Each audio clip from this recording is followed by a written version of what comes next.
Prime Minister, you took office on the 3rd of April of this year, when the global economy and Malaysia's economy were in the depths of recession. It is now over 7 months. You have implemented a number of changes in your first 100 days. What is your assessment? Is the global crisis really over? Prime Minister. Thank you, Timothy, for giving me the first bite of the cherry. And also for your very warm introduction. I can just use this tagline, Najib the reformist. My response to the topic, is the global crisis really over? The short answer is yes, but with two major caveats.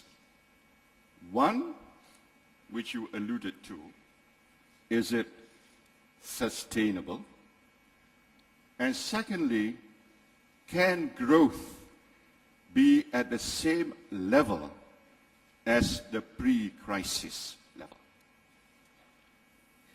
Basically, countries that have large or relatively large domestic markets, China, India, and to some extent Indonesia, will do pretty well next year and probably beyond that. Countries that are plugged into the global market, in a sense, we are a victim of our own success. And I put Malaysia in this category because our total trade is twice our GDP. And I guess Singapore is also could be considered to be in the same category. We are not really decoupled yet from the advanced economies in the West. The situation in the West is that although the financial sector has somewhat recovered in terms of government guarantees, but the real economy in the West is still going through major adjustments, affected by deleveraging, rather high unemployment, rising fiscal deficit, and loss of consumer confidence. Third point that I'd like to make is that, is it really sustainable? And how do we make sure that we can attain growth rates that are sustainable?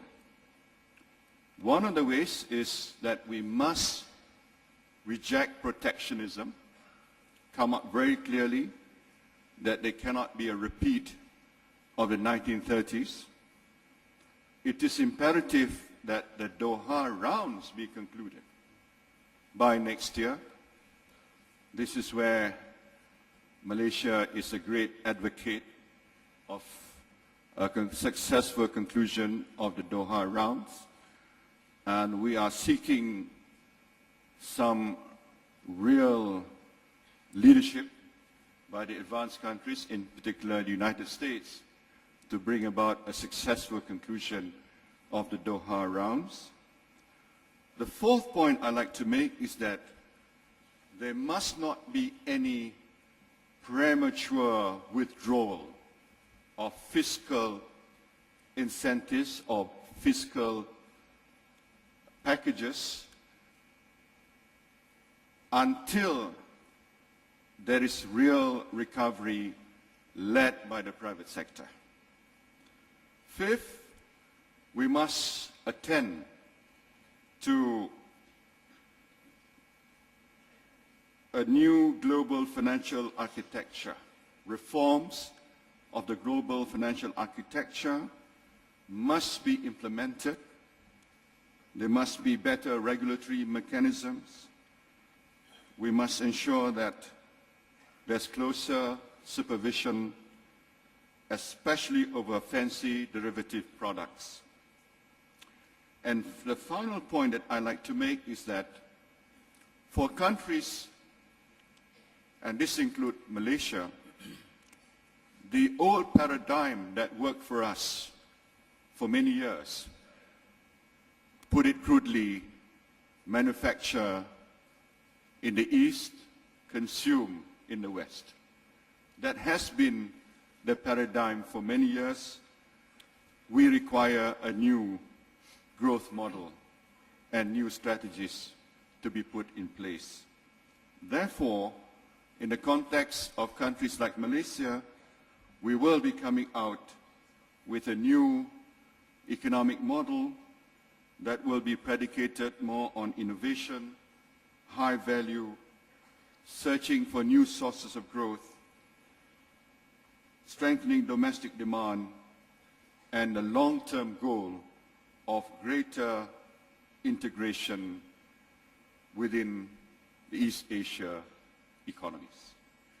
So if we put into place some of the short-term measures and some of the medium-term measures, hopefully we will get growth rates back on track.